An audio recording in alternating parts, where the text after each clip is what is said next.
From left-wing Democrat to right-wing Republican, everyone loves infrastructure. We all want safe bridges, smooth roads, and world-class airports. So why can't we have them? Why are America's bridges falling down, our roads riddled with potholes, and many of our major airports dilapidated?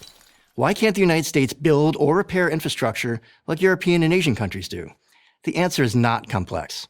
America doesn't have better infrastructure because of two groups: environmental activists and labor unions.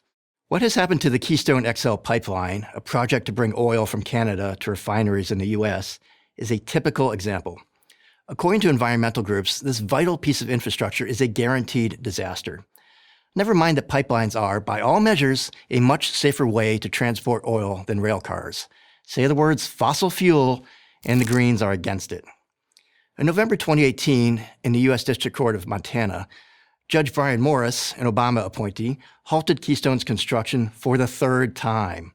The first final environmental review approving construction was released by Hillary Clinton's State Department in 2011. It concluded that the environmental impact would not be significant. A second final environmental review also approved the project. It was released in 2014 by John Kerry's State Department and also foresaw little environmental impact. Judge Morris's third review may be the charm for the Greens. At this point, a full decade into the process, it's hard to see the pipeline ever being completed.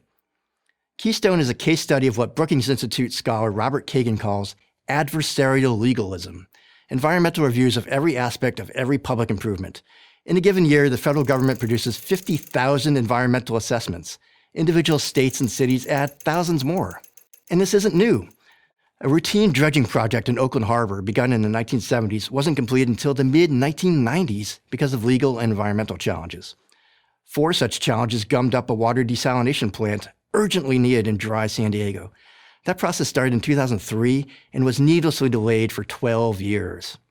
Simply raising New Jersey's Bayonne Bridge roadway a bit to allow taller ships through, a move that had almost no environmental impact since it was merely an adjustment of an already built site, proceeded only after 5 years of review and 20,000 pages of environmental studies.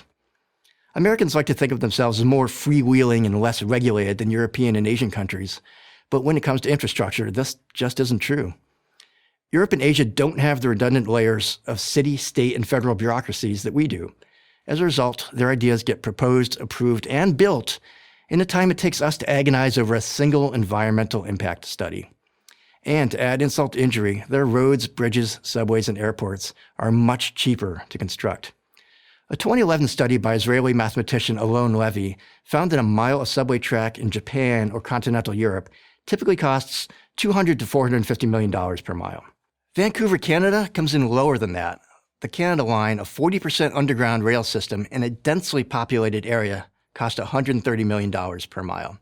Even on the high end, London's underground Jubilee Line extension of the Tube, which opened in 1999, cost $640 million per mile.